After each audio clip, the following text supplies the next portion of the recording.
વિદ્યાર્થી મિત્રો, આજે પુનરાવર્તન લેક્ચરની અંદર 5મા પાઠની પ્રશ્નોત્તરીની ચર્ચા આપણે કરશું, જેનું નામ છે શ્વેત ક્રાંતિના પ્રણેતા. આ એક સંકલિત પાઠ છે. આપણે યુનિટ ટેસ્ટની અંદર 3જો 4થો પાઠ પૂછાવાનો છે. 5મો પાઠનું પણ તમને પ્રશ્નોત્તરીની કેવી રીતે વાત કરી શકાય, કેવી રીતે એનું લખાણ લખી શકાય એની વાત આપણે કરીએ. શબ્દાર્થ વિશે હું વાત નહીં કરું, પણ પહેલાં પહેલું છે વિરોધાર્થી શબ્દ. તો સહકારનો વિરોધી શબ્દ થાય છે અસહકાર, આઝાદીનું ગુલામી, સાર્થક નિરર્થક, સ્વાવલંબન પરાવલંબન, જૂનું નવું, પશ્ચિમ પૂર્વ, વિશ્વાસ અવિશ્વાસ, અશક્ય શક્ય, ન્યાય અન્યાય, પ્રસિદ્ધિ બદનામી, નિવૃત્ત પ્રવૃત્ત, સ્વીકાર અસ્વીકાર, વિકાસ વિનાશ, મજૂર નામંજૂર, સંતોષ અસંતોષ, પ્રગતિ અધોગતિ, સક્રિય નિષ્ક્રિય, સ્વાર્થ પરમાર્થ, આવક જાવક, ઉદ્ધાર સંહારક, માન્ય અમાન્ય, યશ અને અપયશ. પછી રૂઢિપ્રયોગો આપેલા છે અમુક. પાપા પગલી પાડવી, ધીમી ગતિએ શરૂઆત કરવી, સોપાનસર કરવા, સિદ્ધિઓ હાંસલ કરવી, પાયાના પથ્થર થવું, શરૂઆત કાર્યમાં વિશેષ યોગદાન આપવું, હરણફાળે વિસ્તરવું, ઝડપી વિકાસ થવો, વટવૃક્ષ બનવું, ખૂબ વિકાસ થવો. કહેવત વિના સહકાર નહીં ઉદ્ધાર, સાથ સહકાર વિના પ્રગતિ થતી નથી. બરાબર. તો આ બધા એના વ્યાકરણિક પ્રશ્નો છે. વર્ગીસ કુરિયરનો મુદ્દાસરનો સવાલ જવાબ જ્યારે તમે લખો ત્યારે 4 માર્કમાં પરીક્ષામાં, બોર્ડની પરીક્ષામાં પૂછાય છે. તો એમાં કઈ કઈ બાબતોની નોંધ કરવી? પહેલાં તો આપણે પાઠનું નામ લખવાનું છે શ્વેત ક્રાંતિના પ્રણેતા, બીજું લખવાનું છે સંકલિત, અને પછી તમારે પાઠની પ્રસ્તાવના શરૂ કરવાની છે. પ્રશ્ન એવો છે કે વર્ગીસ કુરિયર ત્રિભુવનદાસના કયા ગુણોથી પ્રભાવિત થઈ તેમને ગુરુ માનતા હતા? વિદ્યાર્થી મિત્રો, આ લેક્ચર હું એવી રીતે તમને બનાવીને મૂકું છું કે તમે કદાચ સૂતા સૂતા ઓશિકા પાસે મોબાઈલ શરૂ કરીને મૂકી દો અને સાંભળો તો પણ તમારે ચોપડી ખોલવાની પણ જરૂર છે નહીં. તમને આ પ્રશ્નોના જવાબ એક વખત વાંચવા નહીં પડે, ખાલી સાંભળવાના છે જવાબ, તો પણ તમને સરસ રીતે આ પ્રશ્નોના જવાબ આવડી જશે. એટલે આ મારી થોડીક મહેનત વધે છે, પણ એની સાથે તમને ફાયદો થાય છે. એ માટે આ પ્રશ્નોત્તરી એના લેક્ચરો છે એ હું મૂકું છું. બરાબર. તો અહીંયા અમૂલ ડેરીના સ્થાપક ત્રિભુવનદાસ પટેલ સ્વપ્નદ્રષ્ટા હતા. વલ્લભભાઈ પટેલના માર્ગદર્શન હેઠળ ઈસવીસન 1940માં ખેડા જિલ્લાના ખેડૂતો સાથે મળી એમણે સહકારી મંડળીની સ્થાપના કરી. તે સમયે ખેડૂતો પાસેથી ખૂબ ઓછા ભાવે દૂધ ખરીદીને મુંબઈમાં ઊંચા દામે વેચતી પોલ્સન કંપનીથી ખેડૂતો ત્રાસેલા હતા. બધાએ ભેગા મળી ખેડા જિલ્લા દૂધ ઉત્પાદક સહકારી મંડળી લિમિટેડની શરૂઆત કરી. ઈસવીસન 1950માં ડૉક્ટર વર્ગીસ કુરિયરનો સાથ મળ્યો.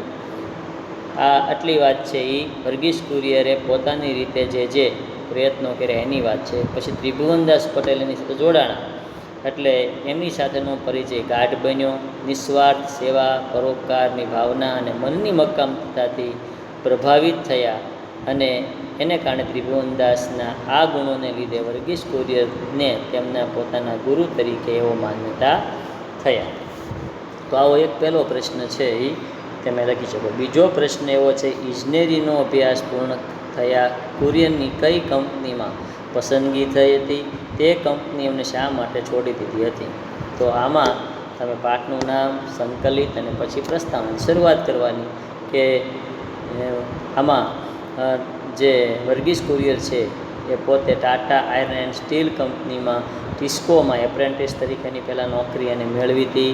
ત્યાર પછી તેના જોન મથાઈ ટાટા ઇન્ડસ્ટ્રીઝ જે હતી એમાં ઇન્ડસ્ટ્રીના ડાયરેક્ટર એના મામા હતા, એટલે એને એની કૃપાથી નોકરી મળી હતી. એ વાત એને સ્વીકાર્ય નહોતી, પણ તેની પસંદગી એને કારણે થઈ હતી. કુરિયન છે એને આ વાત ગમી નહોતી, એટલે એને એમ થયું કે હું તો માત્ર ઉપરી અમલદારનો ભાણેજ છું, એટલે મને નોકરી આપી છે, તો આવી કૃપા દ્રષ્ટિથી મળેલી નોકરી મારે જરૂર છે નહીં, મારી મહેનતથી હું નોકરી મેળવું એવી એની ઈચ્છા હતી. ત્રીજો પ્રશ્ન છે સહકારી ક્ષેત્રે ક્રાંતિ લાવવા માટે કુરિયને આપેલો ફાળો શ્વેત ક્રાંતિના પ્રણેતાઓ પાઠના આધારે વર્ણવો. તો કે વર્ગીસ કુરિયરે આ ડેરી છે એનો વિકાસ કરવા માટે કેવા કેવા પ્રયત્નો કર્યા. તો સૌ પ્રથમ તો એને ગામે ગામ દૂધ ઉત્પાદન મંડળીઓની સ્થાપના કરી, બરાબર.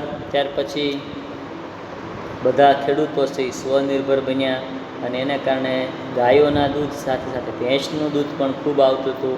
તો ભેંસના દૂધ છે એનો નિકાસ થોડોક ઓછો હોવાને કારણે દૂધ પડ્યું રહેતું હતું. તો વિદેશમાં જેમ ગાયોના દૂધમાંથી પાવડર બનાવવામાં આવે છે, એમ ભારતની અંદર ભેંસના દૂધના પાવડર છે એ બનવા લાગ્યા, અને એ દ્વારા દૂધ છે એને આપણે બગડતું બચાવી શક્યા. આવી રીતે ભારતની અંદર એક તો પશુ સંવર્ધન થયું, ખેતીને ખૂબ પ્રોત્સાહન પ્રાપ્ત થયું, અને જે દૂધનું ઉત્પાદન થતું હતું એ દૂધના ઉત્પાદનમાં પણ ડબલ આપણને ફાયદો પ્રાપ્ત થયો. National dairy development board NDDB જે છે એનો પણ આમાં સારો એવો સહકાર પ્રાપ્ત થયો, અને આવી રીતે વર્ગીસ કુરિયરે આપણા દેશમાં 33 વર્ષ સુધી ચેરમેન તરીકેનું કાર્ય કરીને તેણે શ્વેત ક્રાંતિ લાવવામાં ઘણા બધા પ્રયત્નો કર્યા. ત્રિભુવનદાસ પટેલ કોણ હતા? તો એની આખી વાત છે તમારે એમાં લખવાની, કે તેનો જન્મ ક્યારે થયો હતો? 22 ઓક્ટોબર 1903 થયો હતો, આણંદમાં થયો હતો. ગાંધીજી અને સરદાર વલ્લભભાઈ પટેલ છે એના વિચારોથી તેઓ ખૂબ પ્રભાવિત હતા. ખેડા જિલ્લા દૂધ ઉત્પાદક મંડળીની જેને સ્થાપના કરી. ત્યાર પછી એને પોલ્સન છે એ કંપની છે એને બંધ કરાવીને પોતાની જે અમૂલનું જે છે ઉત્પાદન ખૂબ વધાર્યું. ભારતીય લોકોના શોષણ થતું બચાવ્યું. 91 વર્ષ સુધી તેઓ જીવ્યા, અને ઘણી બધી ભારતને પ્રગતિ કરાવવામાં તેમનો સિંહ ફાળો છે. તેમને અનેક પ્રકારના એવોર્ડો પ્રાપ્ત થયા છે, જેમાં community leadership award, Philippines Magsaysay award, 1964માં ભારત સરકાર દ્વારા મળતો પદ્મભૂષણ એવોર્ડ, અને પછી 91 વર્ષ પછી એને સ્વૈચ્છિક નિવૃત્તિ લઈ લીધી, અને 6 મહિનામાં 6,80,000 રૂપિયાની થેલી એને અમૂલ ડેરીને ભેટ આપી, જે આ ત્રિભુવનદાસ ફાઉન્ડેશનનો શુભ આરંભ કર્યો, અને એના દ્વારા ઘણા બધા સારા એવા કાર્યો છે એ ત્રિભુવનદાસ પટેલના દ્વારા કરી શકે છે. ત્યાર પછી છઠ્ઠો પ્રશ્ન એવો છે, પછી ઘણી બધી એમાં વર્ગીસ કુરિયરનો ટૂંકમાં પરિચય લખવાનો છે. તો વર્ગીસ કુરિયરનો પરિચય આવે તો એનું પણ 26/10/1921માં જન્મ થયો, બરાબર. કેરળના કેલિકટ ગામે જન્મ થયો હતો. એન્જિનિયરની પદવી પ્રાપ્ત કરી હતી. તેમણે ત્રિભુવનદાસ પટેલની જે કંપની અમૂલ ડેરી હતા એનો કાર્યભાર સંભાળ્યો. ત્યાર પછી એને મક્કમતાથી આ બંનેએ પોતપોતાની જે ફરજ હતી એ ઘણા વર્ષો સુધી નિભાવી. ભેંસના દૂધમાંથી સરસ મજાનો પાવડર સી બનાવવાનું કાર્ય પણ એને પકડી લીધું, અને આપણા દેશને આર્થિક હુંડિયામણ ખૂબ સારું એવું એને પ્રાપ્ત કરાવ્યું. કુરિયને ઘણી વખત જીવનમાં ચડાવ ઉતાર પણ જોયા. એને પોતે એક આત્મકથા પણ લખી, જેમાં મારું સ્વપ્ન એ કથામાં બધી વાત એમાં નોંધાયેલી છે. 26 નવેમ્બર નેશનલ મિલ્ક ડે તરીકે પણ આજે ઉજવાઈ રહ્યો છે. અને છેલ્લે વર્ગીસ કુરિયર 91 વર્ષની વયે નડિયાદમાં એનું મૃત્યુ થયું છે. એ આખું એનું વાર્તાલેખન તમારે વિદ્યાર્થી મિત્રો 4 માર્કના પ્રશ્નમાં લખવાનું થાય છે, બરાબર. ડૉક્ટર કુરિયરનું અમૂલ ડેરી સાથે જોડાયેલા એનો પ્રસંગ છે, એમાં જે દૂધ ચાટતો એક કર્મચારીને જોઈને બધા જ કર્મચારીઓને દરરોજ 1/2 લીટર દૂધ મફતમાં પીવડાવવાની વાત છે એ કરી છે. એ પ્રસંગ તમારે લખવાનો છે. ટૂંકમાં જવાબ લખો. ત્રિભુવનદાસ બધા જ મિત્રોને શું નક્કી કર્યું? ત્રિભુવનદાસે શું કર્યું? ત્રિભુવનદાસ પટેલ જ્યારે નાના હતા ત્યારે એને પોતાના મિત્રો સાથે એક હનુમાનજીના મંદિર પાસે બધા ભેગા થતા. સાંજે એ પોતપોતાની જે કાંઈ રજૂઆત છે એ કરતા. એમાં ત્રિભુવનદાસ પટેલે એક સહકાર નામનો નિબંધ પણ લખ્યો. ત્રિભુવનદાસ પટેલે ડેરીના અધ્યક્ષ સ્થાનેથી સ્વૈચ્છિક નિવૃત્તિ લીધી ત્યારે તેને કેવો પ્રતિસાદ સાંભળ્યો?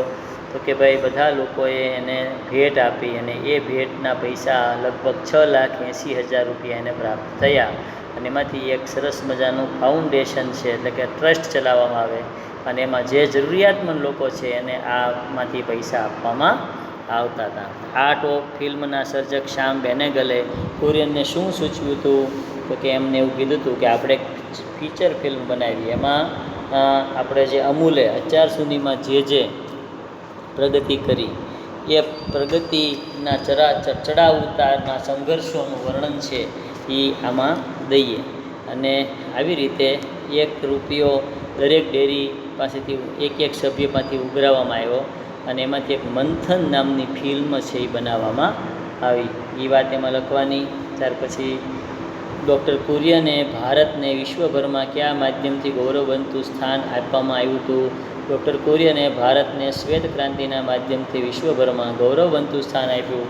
દૂધ, દહીં, છાશ અને દૂધમાંથી બનતી જે મીઠાઈઓ છે એ અમૂલ બ્રાન્ડ નામથી વિશ્વમાં પ્રખ્યાત એણે કરી છે. ખાસ કરીને વિદ્યાર્થી મિત્રો એક વાક્યના સવાલ જવાબ છે એ તમારે ખાસ યાદ રાખવા જોઈએ, કારણ કે એમાં પરફેક્ટ જવાબ તમારે લખવો પડે. જો એમાં તમે તમારી રીતે મૌલિકતા વાપરશો તો જવાબ ખોટો પડશે. કીધું હોય કે કુરિયનનું આલેખન કોણે કર્યું? તો રમેશચંદ્ર ડી પંડ્યાનું નામ જ લખવું પડે. શ્વેત ક્રાંતિના પ્રણેતાના ગદ્યનો પ્રકાર એટલે સાહિત્ય પ્રકાર શું છે? રેખાચિત્ર છે. અમૂલ ડેરીના સ્વપ્નદ્રષ્ટા કોણ? તો કે સ્વપ્નદ્રષ્ટા તરીકે ત્રિભુવનદાસ પટેલ છે. બરાબર. વર્ગીસ કુરિયરનો જન્મ ક્યાં સ્થળે થયો હતો? તો કે કેલિકટમાં થયો હતો. વર્ગીસ કુરિયરને આણંદ નગરની અમૂલ ડેરી દ્વારા શેની ઓળખ કરાવવામાં આપી હતી?